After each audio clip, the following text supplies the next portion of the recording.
الرحمن الرحیم۔ السلام علیکم ناظرین، آپ میرا یوٹیوب چینل دیکھ رہے ہیں، میں محمد فیصل عزیز۔ آج کا جو ہمارا ویلاگ ہے یہ آج کل کی جو ہمارے یہاں پہ سیاسی لبرلز اور سستے لبرلز ہم انہیں کہہ سکتے ہیں، یہ ان کے اوپر ہے۔ آپ لوگوں نے دیکھا ہوگا یہ ہمیں ایگزامپل دیتے ہیں، مغرب کی ایگزامپل دیتے ہیں کہ مغرب میں انسانی حقوق کے بارے میں ہمیں بتاتے ہیں کہ وہاں پہ انسانی حقوق بہت اچھے ہیں، اور وہاں کی ہمیں تاریخ بتاتے ہیں کہ تاریخ سے یہ اسی طرح ہی ہیں اور بہت ہی اچھے ان کے ہیں انسانی حقوق کے بارے میں۔ تو میں ایک پڑھ رہا تھا 1904 کا واقعہ۔ 1904 میں اوٹا بینگا ایک نام کا ایک آدمی تھا جو جنگل میں نہیں جس طرح رہتے ہوتے ہیں، جنگلی لوگ ہم انہیں کہہ سکتے ہیں، جنگل میں رہنے والے لوگ کہہ سکتے ہیں، وہاں پہ وہ اپنے خاندان کے ساتھ رہتا تھا۔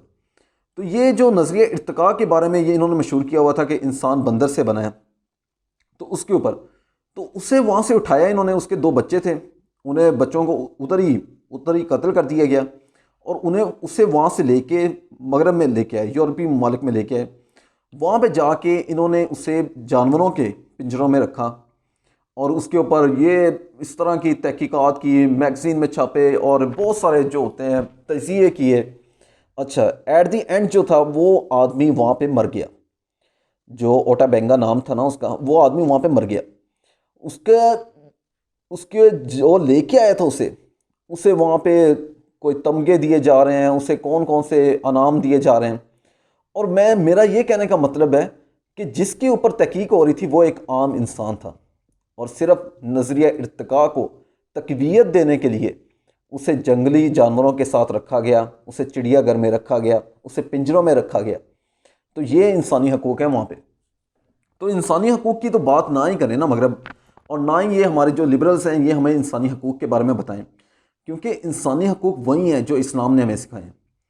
جو آج سے 1400 سال محمد عربی نے ہمیں اسلامی حقوق کے بارے میں بتایا، انہوں نے اسلامی حقوق انسانی حقوق نہیں بلکہ انہوں نے جانوروں کے حقوق کے بارے میں ہمیں بتایا۔ آج کل آپ نے دیکھا ہوگا مغرب میں یہ ہے کہ وہاں پہ انسانوں کے بارے میں تو کم ہی ہے، جانوروں کے بارے میں وہ زیادہ حساس ہیں۔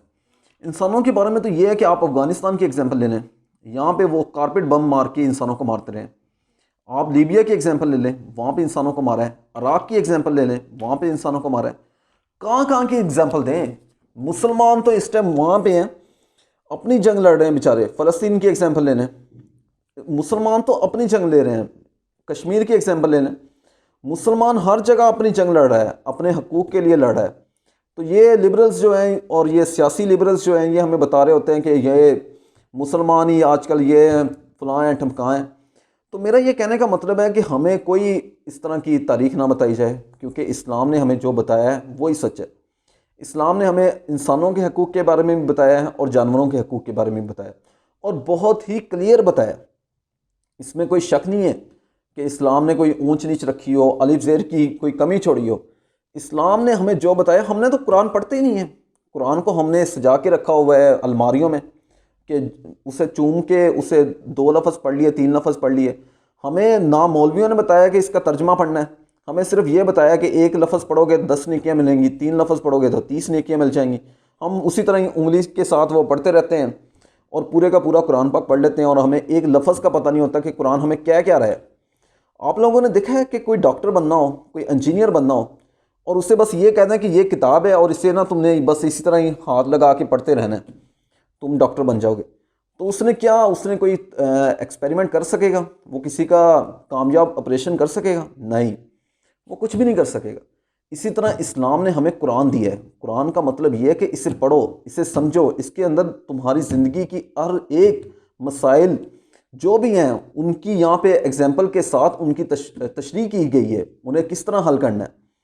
تو ہمیں قرآن اور ہمیں اپنے اسلامی اصولوں پر عمل کرنا چاہیے۔ اس کے ساتھ ہی اپنا اور اپنے اس چینل کا خیال رکھیں۔ تب تک کے لیے اللہ حافظ۔